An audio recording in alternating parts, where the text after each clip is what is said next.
자, 언젠가 한번 소개를 해드렸는데요. 우리 초등학교 시험 문제. 한자 시험이었는데 사자성어를 맞추는 시험이었습니다. 예, 불행한 일이 거듭 겹침이라는 뜻의 사자성어는 뭐냐. 그래서 불행한 일이 거듭해서 계속해서 겹치고 생기는 거예요.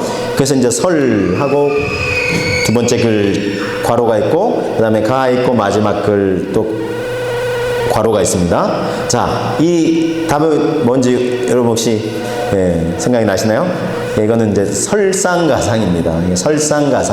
설상가상인데 한 초등학생이 이렇게 답을 적었다고 합니다. 설사가 또 설사가 또 그렇죠? 설사가 또 배가 아파서 설사했는데 또 이렇게 갑자기 또 설사가 난 것 같아요. 그래서 이게 근데 틀린 건 또 아닌 것 같아요. 그죠? 불행한 일이 거듭 겹침 해가지고 설사가 또 났으니 얼마나 이게 지금 급한 상황이에요. 그렇죠? 자, 그래서 이런 거는 그 창의성이 굉장히 뛰어나서 점수를 줘야 되는 것 같은데 우리나라 교육은 그냥 알짜로 그냥 틀렸다 이렇게 하는데 굉장히 이게 지금 어떻게 보면 창의성 면에 있어서는 굉장히 창의적인 답인 것을 볼 수 있습니다. 자, 여러분, 자 이렇게 불행한 일이 거듭 겹친다 그랬는데 이 애굽의 바로 왕이 이상한 꿈을 거듭해서 겹쳐서 계속 꾸는 거예요. 자, 이게 무슨 뜻인가 하고 이렇게 주변의 지혜자들을 다 불렀는데도 아무도 해석을 못 해주는 거였죠. 자, 그런데 술 맡은 가는장이 까맣게 잊고 있었던 자기도 이런 꿈을 꿨는데 번민하고 있을 때 감옥에 있을 때 그 꿈을 해석해줬던 히브리 청년, 그래서 요셉을 이렇게 추천을 해서 당장 바로왕 앞에 이제 불리움을 받습니다. 그리고는 이제 이 바로왕과 요셉이 드디어 이제 만나게 됩니다. 자, 이것은 왜 중요하냐면 요셉이 감옥 속에만 계속 지금 지낼 수가 없잖아요. 하나님께서 그 감옥에서 풀려나게 하시고, 감옥에서 풀려나는 정도가 아니라 이제 잠시 후에 이제 애굽의 바로왕의 꿈을 해석해주면 왕의 인정을 받게 되고, 또 하나님이 주신 그 능력을 마음껏 발휘할 수 있는 그런 상황에 놓이게 되는 것입니다. 자, 요셉으로서는 정말 모든 묶여있던 것들이 풀려지게 되는, 그리고 마음껏 하나님의 영광을 위해서 자신의 능력을 발휘할 수 있는 그런 정말 은혜로운 상황이 펼쳐지게 되는 것입니다. 자, 이 모든 것을 누가 주관하시냐면 하나님께서 주관해 가시고 계시는 것입니다. 자, 그래서 이게 이제 선교학적 용어로 하나님의 선교다라는 표현을 쓰는데, 하나님이 주관해 가시는 거예요. 하나님께서 이 구원의 역사를 주관해 가시는 것을 그렇게 표현하는 것입니다. 자, 그렇다면 하나님께서 이 모든 걸 주관하신다라고 한다면, 만남도 주관하시고 역사도 주관하시고 구원의 역사를 주관하신다고 하면 그러면 우리는 가만히 그냥 지켜보면 되겠네요. 이렇게 생각할 수가 있는데, 또 그건 그렇지 않다는 것입니다. 하나님이 비록 이 모든 것을 주관하시지만 하나님께서 이 모든 걸 주관해 가시는 방법과 도구가 있으니 그 주된 도구는 바로 사람입니다. 사람을 통해서 하나님이 이 구원의 역사를 주관해 가시는데요. 자, 그러면 하나님께서 이 구원의 역사를 이루시기 위해서 사용하시는 사람들이 있겠죠. 자, 그 사람들이 어떠한 사람들이냐 하는 것을 오늘 말씀을 통해서 우리 설명드리고 함께 나누고자 합니다. 하나님께서 사용하시는 사람, 어떤 사람일까요? 먼저는 제가 이렇게 소개를 드립니다. 하나님의 주권을 믿는 사람이다 라는 것입니다. 하나님의 주권을 믿는 사람. 자, 이건 이제 지난주 말씀을 잠깐 이제 복습하는 의미도 있습니다. 자, 먼저 창세기 41장 32절 말씀 보시면, 바로께서 꿈을 2번 겹쳐 꾸신 것은 하나님이 이 일을 정하셨습니다. 하나님이 속히 행하시리니 그랬습니다. 자, 이것을 통해서 제가 지난주 말씀을 이제 드릴 때에 하나님께서 모든 걸 주관해 가신다 그랬죠. 그래서 무엇을 주관하시냐면 만남을 주관하신다. 제가 3가지 소개해드렸는데, 먼저는 만남을 주관하신다라고 소개를 해드렸습니다.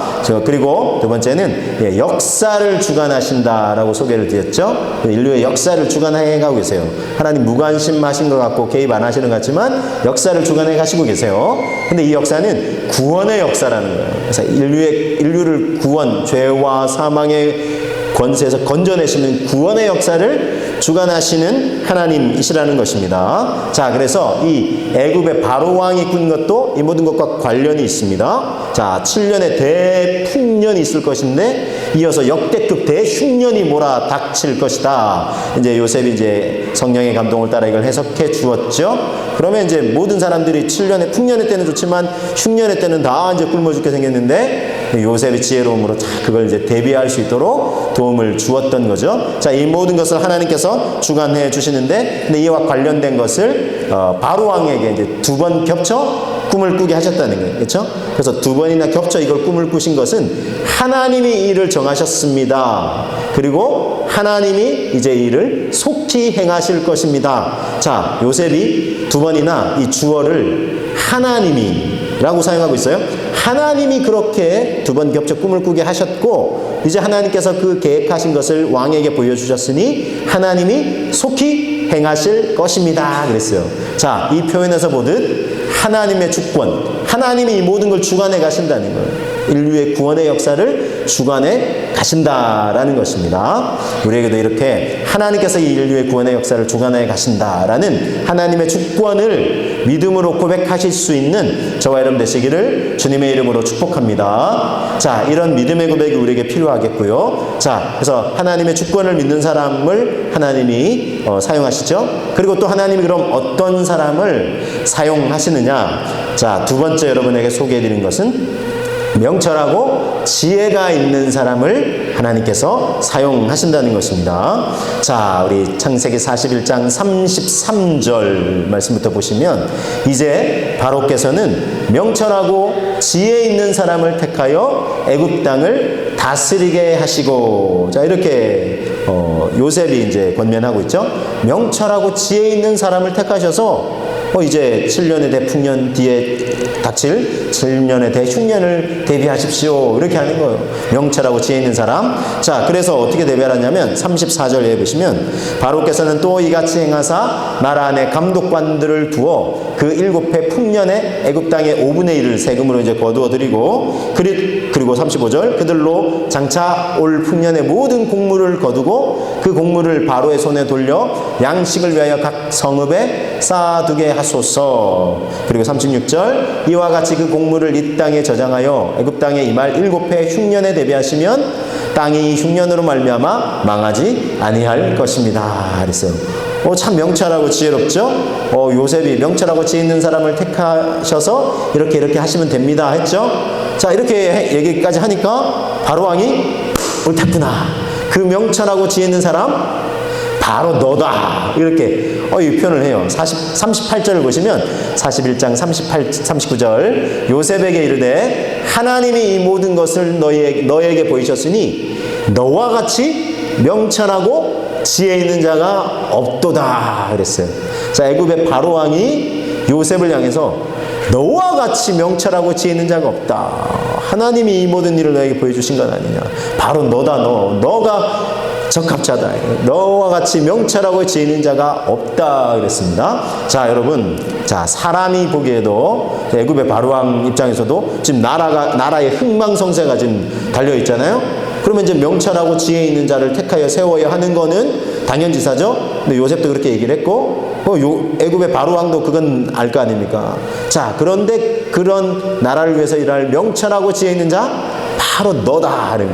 자, 사람이 봐도 어떤 일을, 중요한 일을 맡길 때, 야, 저 사람 참, 명철하고 지혜가 있구나. 저 사람한테 맡기면 되겠다. 이렇게 생각하잖아요.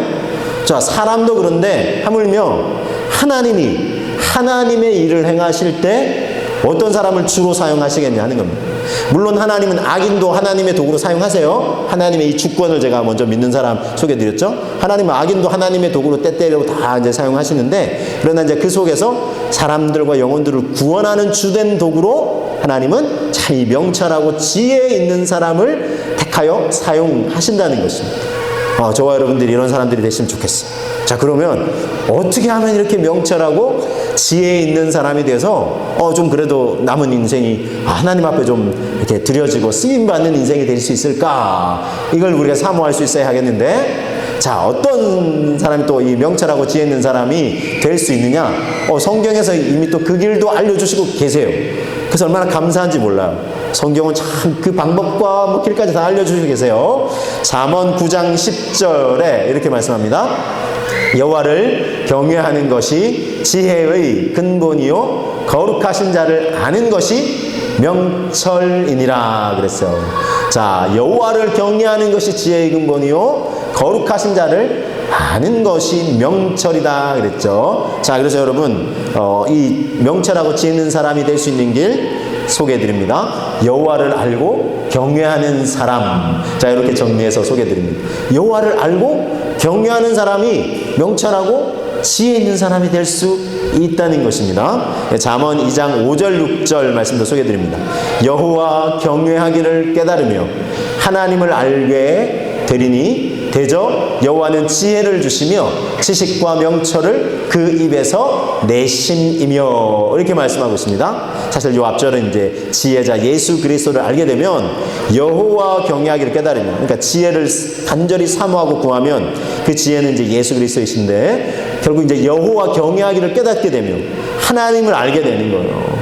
그러면 대저 여호와는 지혜를 주시고, 그러니까 하나님을 알고 경외하는 자에게 하나님은 지혜를 주시지 않을 수가 없다는 거예요. 그 지식과 명철을 그 입에서 내심이며 그랬습니다. 그래서 왜냐하면 하나님은 창조주 하나님이시잖아요. 여러분 생각해 보세요. 이 많은 인류가 궁금해하는 거, 지금도 궁금해하는 거, 이 세상은 어떻게 시작이 되었고, 그 또 과정은 어떻게 전개가 되고, 이 세상의 정말 끝은 또 뭐 4, 5세기가 있느냐 없느냐, 지금도 막 사람들이 논쟁해요.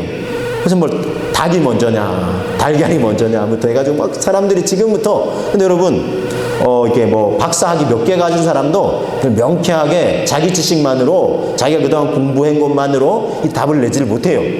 그냥 추론할 뿐, 추측할 뿐. 그런데 뭐 공부 가방끈이 소위 짧다 얘기를 하죠. 요즘은 가방끈이 짧다 길다 이것도 있지만 또 가방이 뭐 많냐 뭐 이렇게도 한다해요. 공부를 이것도 저것도 하고 하는 사람은 가방이 또 많다 이렇게도 표현하는데, 어쨌든 가방이 뭐 하나밖에 없고 또 끈도 짧다고 할더라도 그 여러분 중요한 게 아니에요. 그렇다고 실망할 일이 아니에요. 그런 사람도 하나님 말씀을 알면, 하나님을 알면 지혜가 생기는 거예요. 자, 보세요. 인류가 궁금해하는 세상이 어떻게 시작됐죠? 태초에 하나님이 천지를 창조하시니라. 창세기 1장 1절부터 가르쳐주고 계시잖아요. 하나님이 창조하셨다고. 그렇죠? 근데 그 모든 과정도 딱 하나님 주관하시고, 그럼 세상에 끝이 있냐? 끝이 있어요. 왜냐하면 주님이 이렇게 말씀하셨습니다. 세상에 끝이 있을 것이라 말씀하셨고, 또 그 이후에는 또 영원한 하나님 나라가 있고. 보세요. 인류가 궁금해하는 거 다 지금 우리는 성경 말씀을 통해 알고 있잖아요. 예수님이 당신은 알파요 오메가다 그랬어요. 그래서 영어로 따지면 A부터 Z라고 표현하면 안 돼요. G 발음이 좀 비슷한데 어쨌든 그래서 그 영어 알파벳에서 처음부터 끝까지, 우리 그 한글로 하면 기역부터 맨 마지막이 뭐죠? 히읗이죠. 이게 가끔 헷갈릴 수 있어요. 그렇죠? 자, 그러니까 어쨌든 처음부터 끝까지. 그러면 처음과 끝만 아니요, 중간도, 과정도. 그래서 역사를 주관하신다 제가 설명을 드린 겁니다. 이 모든 걸 하나님이 주관하게 가시잖아요. 우리는 알아요. 하나님을 조금만 알고자 하고 예배하고 말씀을 사모하고 이런 사람들이 이걸 안단 말입니다. 그러니까 명철과 지혜가 생길 수밖에 없는 거예요. 그래서 하나님을 알고자 힘쓰고 말씀을 알고자 힘쓰면, 또 예수 그리스도를 사모하고 그 은혜를 날마다 누리면 정말 세상 그 누구보다 지혜자가 된다는 거예요. 명철하고 지혜 있는 사람들이 된다는 것입니다. 저와 여러분들이 이렇게 참 하나님을, 하나님 말씀을, 예수 그리스도를 알기를 힘쓰셔서 또 정말 더 그분을 조금씩 알아가게 되시면서, 하나님이 주시는 명철과 지혜로 가득하게 되시기를 주님의 이름으로 축복합니다. 와, 여러분, 하나님 정말 이렇게 그 길도 다 우리에게 알려주시고 계시잖아요. 근데 또 여러분, 이것만이 아니에요. 또 있어요. 우리가 명철하고 지혜 있는 사람이 되는 길, 원리, 방법, 성경이 또 우리에게 알려주시고 계세요. 자, 이사야서 11장 2절에서 3절 상반절까지를 소개해드립니다. 그의 위에 여호와의 영, 곧 지혜와 총명의 영이요, 모략과 재능의 영이요, 지식과 여호와를 경외하는 영이 강림하시리니 그가 여호와를 경외함으로 즐거움을 삼을 것이며. 자, 먼저 그의 위에인데, 이거는 장차 오실 구원자 예수 그리스도를 예언하는 말씀이에요. 예수 그리스도 위에 여호와의 영이 임하시는데, 이 성령이죠. 그래서 곧 그 영은 어떤 영이냐? 지혜와 총명의 영이라는 거예요. 성령, 예수님이 그래서 성령으로 충만함 받으셨죠? 그래서 지혜와 총명의 영이요, 모략과 재능의 영이요, 지식과 여호와를 경외하는 영이라는 거예요. 그 영이 충만히 임하셔서 예수님도 그래서 여호와를 경외함으로 즐거움을 삼으셨다라는 것입니다. 자, 그래서 자, 명철하고 지혜 있는 자가 되는 원리 말씀해 주시고 계시죠? 볼까요? 예, 이렇게 제가 정리해 소개해 드릴게요. 예, 하나님의 영에 감동된 사람이다. 요거 이제 잠시 후 소개해 드릴 이제 성경의 표현 그대로 제가 따왔습니다. 하나님의 영에 감동된 사람. 다르게 표현하면 성령과 지혜가 충만한 사람이 정말 진정한 명철과 지혜로운 사람이 될 수 있는데요. 자, 요셉이 바로왕의 이 이상한 꿈을 막 해석해 준 다음에 바로가 이렇게 고백합니다. 38절입니다. 창세기 41장 38절. 바로가 그의 신하들에게 이르되 이와 같이 하나님의 영에 감동된 사람, 제가 이걸 아까 소개해드렸죠. 하나님의 영에 감동된 사람을 우리가 어찌 찾을 수 있으리요 하고, 그러니까 하나님의 영에 감동된 사람이다. 요셉을 향해서 야, 너는 하나님의 영에 지금 감동이 되어서 너의 입에서 지금 그런 지혜를 지금 다 이야기하는구나, 이렇게 지금 인정하는 거예요. 바로 왕이 뭐 하나님을 알았겠어요? 몰랐던 왕인데 야, 말 들어보니 하나님의 영에 너는 감동된 사람이구나, 이렇게 감탄을 하는 것입니다. 믿음이 없었던 사람이 감탄을 하는 거예요. 자, 이 표현에서 보듯 하나님의 영에 요셉은 감동된 사람이었고 다르게는 성령과 제가 충만한 사람이었어요. 자, 왜냐하면 성령이 지혜와 총명의 영이시기 때문에 그렇습니다. 그러한 성령으로 충만하여 감동이 되었으니, 감동을 받았으니 지혜가 충만하지 않을 수가 없는 것입니다. 여러분, 이 신약시대의 초대교회, 가장 좀 이상적인 교회가 아니겠냐. 하지만 사실 초대교회도 불완전한 모습이 있었어요. 자, 왜냐하면 구제를 하는데 문제가 생긴 거예요. 왜냐하면 여러 사람들이 갑자기 성령의 충만함을 받아서 베드로가 이제 이 구원의 복음 예수 그리스도를 믿어야 죄와 사망의 권세에서 구원을 얻을 수 있다. 하나님이 정말 예수를, 우리 유대인들이 배척한 그 예수 그리스도가 실상은 하나님의 아들이시고 구원자이셨다. 그 예수를 믿어야 구원 얻는다. 이렇게 해서 그러면 성령의 감동으로 사람들이 찔림을 받았어요. 그러면 우리가 어찌할꼬 그랬더니 주 예수 그리스도를 믿고 회개하여 예수 그리스도를 믿고 그러면은 성령의 선물을 받을 것이다. 이렇게 이제 그러면서 하루에 막 3,000명, 5,000여 명 막 정말 강력한 구원의 역사가 막 일어나게 됐어요. 주님께 돌아오는 역사가 막 일어나게 되었는데 그러다 보니 갑자기 커진 거예요. 갑자기 확 커져버린 거예요. 그러니까 어떤 문제가 생겼냐면 그 중에는 뭐 조금 넉넉하게 사는 사람도 있고 또 어렵게 사는 사람들도 있겠죠. 이 사람들에게 그러면 우리 구제를 하고 좀 돕자 했는데 소위 말해서 이제 먼저 이제 사도된 사람이 이 유대적인 배경을 가지고 있는 유대인 땅에만 살고 있던 이제 유대인 백이자 그리스도인이었죠. 자, 그런데 어떤 문제가 생겼냐면 그때 베드로가 복음을 메시지, 구원의 메시지 전했을 때 저쪽 우리로 따지면 교포로 다른 나라에 가 있던 사람들이 명절, 그 유대인의 명절 맞아서 그들은 다 예루살렘 모여야 되거든요. 와가지고 뭐 이렇게 하나님을 예배하고자 할 때에 베드로가 메시지를 전파하고 수많은 사람들이 구원받고 그곳에 이제 다시 뭐 외국으로 가지 않고 머무른 사람들이 많았어요. 그런 사람들 잘 모르잖아요, 사도들이. 그러다 보니까 놓친 거예요, 그 사람들. 그랬더니 이걸 이제 헬라파 그리스도인이라 그래요. 근데 유대파 그리스도인만 챙기고 그럼 헬라파 그리스도인 왜 안 챙기냐? 우리 이거 차별하는 거 아니냐?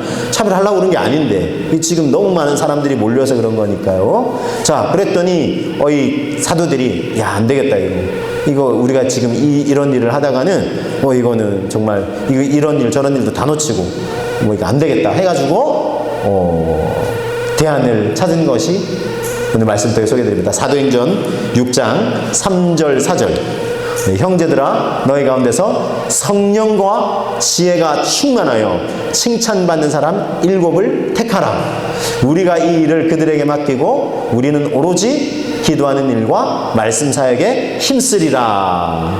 여기 이제 사도들이 얘기한 거예요. 그래서 일반 성도들에게 성령과 지혜가 충만하여 칭찬받는 사람 7명을 택하고 그럼 그들에게 맡기고 우리는 기도하고 말씀 전하는 일에 온전히 힘쓰겠다라고 얘기를 했습니다. 자, 그래서 실제 우리 스데반, 빌립 같은 성령과 지혜가 충만한 사람 7이 세워지고 이제 사도들은 이제 완전히 이제 기도하고 말씀 묵상하고 그걸 전하고 뭐 이런 일에 전무하게 되면서 초대교회가 더 강력한 부흥과 함께, 물론 이제 뭐 밖에도 있었지만 뭐 전역으로 흩어졌지만 이게 또 복음이 확산되는 역사가 일어나게 됐고요. 자, 어쨌든 여러분 이렇게 참 어려움이 있을 때 초대교회 공동체도 어떤 사람을 택하여 세웠다고요? 네, 성령과 지혜가 충만한 사람을 택하여 잘 문제를 수습을 했다는 것입니다. 자, 그래서 이 위기를 극복하고 어려운 문제를 해결할 수 있도록, 이게 이제 교회만이 아니에요. 이게 우리 개인 가정도 마찬가지고, 또 어떤 도시도 마찬가지고, 나라 민족 세계도 마찬가지예요. 성령과 지혜가 충만한 사람이 곳곳에서 딱 요직에 택하여지고 세워져야 한다는 것입니다. 자, 그래서 여러분 이게 사도 바울도 이게 너무나 중요하다는 걸 알았어요. 아, 성령과 지혜가 충만한 사람이 택하여 세워져야 되는 걸 알았어요. 자, 그래서 교회들을 향해서 권면하고 다 기도할 때 이걸 빼놓지 않고 기도했어요. 자, 에베소 교회를 향한 기도 중에 제일 먼저 기도한 게 이런 기도입니다. 같이 한번 고백해 보실까요? 우리 주 예수 그리스도의 하나님 영광의 아버지께서 지혜와 계시의 영을 너희에게 주사 하나님을 알게 하시고 그랬어요. 자, 어떤 영을요? 지혜와 계시의 영, 성령으로 충만해야 너희가 하나님을 알게 된다, 이렇게 권면하고 있는 것입니다. 그럴 때 인생의 많은 문제와 위기를 극복할 수 있는 명철과 지혜를 얻고 누릴 수 있게 되는 것입니다. 최근에 우리나라 이제 인권위원장으로 임명되신 우리 안창호 인권위원장께서 이제 이렇게 인사청문회를 이제 하실 때 굉장히 이제 소신 있는 발언을 한 것이 많이 지금 이렇게 회자가 되고 있습니다.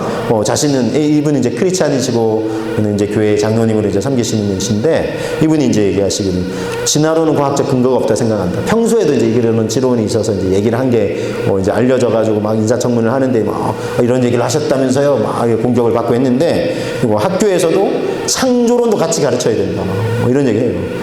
왜 그런 얘기를 하냐 이제 하니까 진화론은 과학적 근거가 없습니다. 여러분 지금 과학적 근거가 있는 것처럼 얘기할 뿐이지 없어요, 정확하게는. 왜냐하면 종과 종 사이에 이렇게 진화가 되었다고 하는데, 정확하게는 그래서 화석으로 설명하는데 이 A라는 종에서 B라는 종으로 이렇게 발전해간 그 중간 과정은 없어요.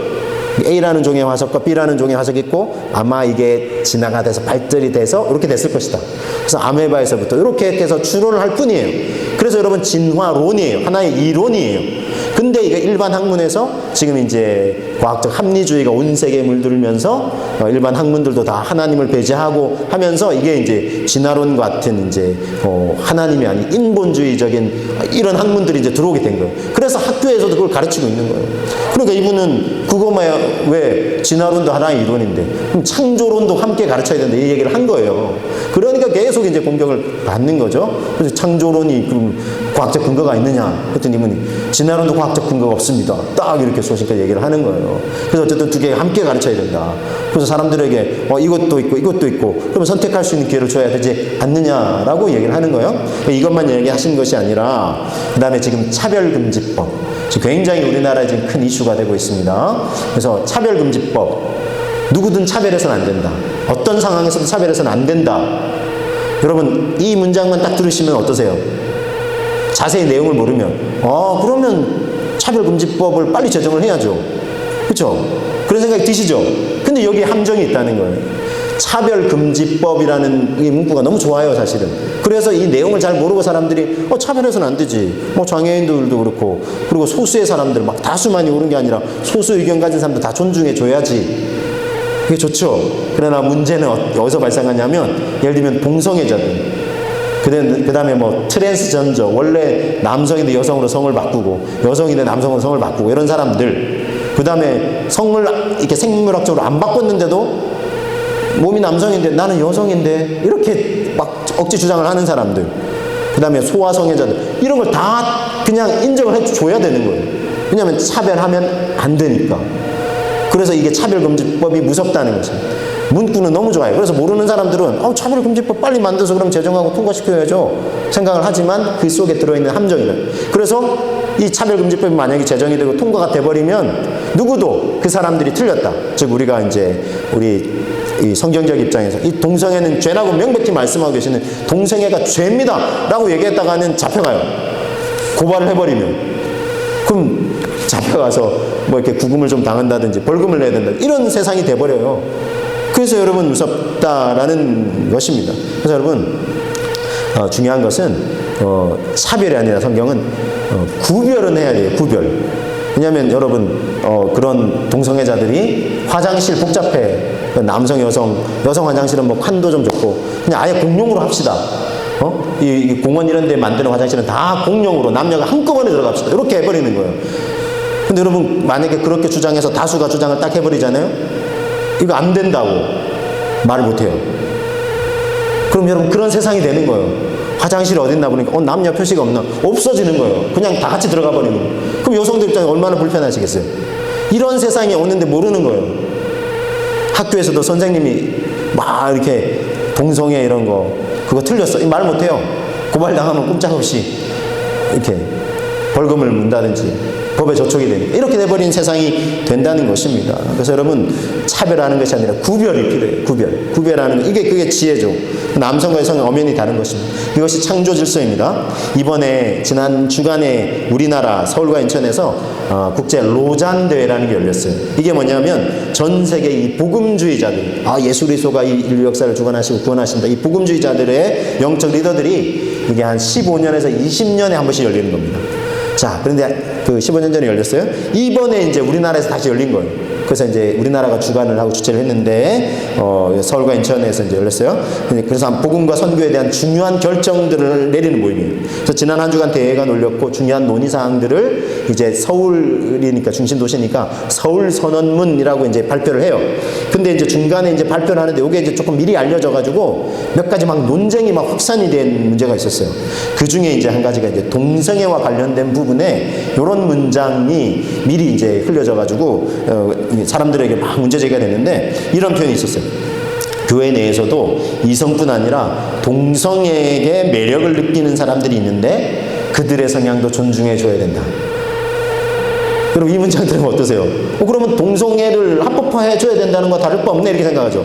이게 사실은 영어 원문 번역을 누가 처음에 초안 번역을 했는지 참 이렇게 정말 잘못 번역을 한 거예요. 그래서 다시 이제 검수를 해가지고 이건 잘못된 번역이라 해가지고 빨리 이제 개정을 했어요. 그래서 이걸 어떻게 했냐면 이렇게 이제 수정을 했습니다. 교회 공동체 안에서도 그러니까 믿음의 공동체 안에서도 그러니까 일반 사람들은 말할 것도 없고 그 사람들은 워낙 뭐 그러니까 교회 공동체 안에서도 심지어 동성에게 끌리는 사람들이 있다는 거예요. 그렇죠, 여러분? 그러니까 약간 이제 그런 세상이 워낙 지금 그런 걸로 넘쳐나니까 그런 사람들이 있는데 그런 사람들도 이해하고 품어주어야 한다 이런 의미인 거예요. 근데 아까 번역하고 너무 다르죠. 원어로 이제 영어로 처음에 이제 됐다가 이걸 이제 우리말로 옮기는 과정에서 너무 번역이 잘못됐던 거예요. 자, 그리고 그 다음에 무조건 정죄하기보다는 그러니까 동성애는 잘못이지만 사람들은 우리가 구원해내야 되잖아요. 그런 취지예요. 그런 취지. 그렇게 이제 수정이 됐습니다. 그리고 또한 서울선언문 57항에서는 이런 부분이 있어요. 창조시 부여된 상, 즉 생물학적인 성, 남성과 여성이죠. 근데 이 남성과 여성을 이걸 영어로는 젠더라고 그래요. 이거 뭐냐면 사회 심리학적 성 개념이 있어요. 예를 들면 몸이 남성인데도 불구하고 나 여성이라는 거예요. 그런 사람들을 이제 사회심리학적 성이라고 그래요. 그걸 자꾸 우기는 거예요. 이번에 파리올림픽에 실제 이런 게 있었어요. 여자 권투 경기인데 몸이 분명히 남성이에요. 근데 자기 여성이라고 그래가지고 그래서 출전을 했어요. 파리올림픽 위원회에서 인권을 존중해줘야지 이게 지금 개방된 세상 아니냐 하고 허용을 해줘버린 거예요. 그러니까 막 여자 선수들이 다 그냥 얻어맞고 다 진 거예요. 이 선수가 결국 금메달 땄어요. 근데 지금 막 항변을 주변에서 하지만 지금 보세요. 여자 선수들이 어때요? 역차별을 당했죠. 지금 이런 세상이 되어가고 있다는 거예요. 지금 이게 심각하죠. 근데 이 시대에 이런 일들이 일어나고 있어요. 미국에서는 한 대형 제과점에서요 동성 부부가 결혼기념일 케이크를 만들어 달라 했지만 난 동성애 인정하지 않는다 해가지고 거절을 했다가 고소를 당해가지고 미국은 한번 그런 거 잘못하면요 막 몇십억의 벌금을 그러니까 대형 제과점 완전 망하게 생겼다는 지금 그 기사를 정말 접한 적이 있습니다. 여러분 이게 미국의 유럽만의 문제가 아니에요. 우리나라에도 일어나고 있어요. 제가 미리 설명드렸지만 동성애 틀렸다 잘못됐다 말 못하는 세상이 되어가고 있다는 것입니다. 다시 좀 설명드리면 이번에 이제 우리 안창호 인권위원장 청문회 때 뭐 차별금지법은 통과돼서 안 된다고 생각합니다. 뭐 소식을 얘기했는데, 근데 국회의원들이 청문회를 하면서 심지어 신학을 전공하고 유학까지 갔다 와서 온 사람이 국회의원이 있었고, 또 심지어 목사님 아들이라고 이름도 들으면 저 사람 크리스찬인데 한 사람이 계속 공격을 한 거예요. 그래서 당신 얘기한 거 틀린 거 아니냐, 계속 공격을 집요하게 했는데, 오히려 이제 많은 사람들이 이제 아니 저렇게까지 이렇게 소신 있게 발언하는 사람을 또 무시하는 발언을 할 수 있느냐, 이렇게 됐는데, 어쨌든 여러분, 정말 지금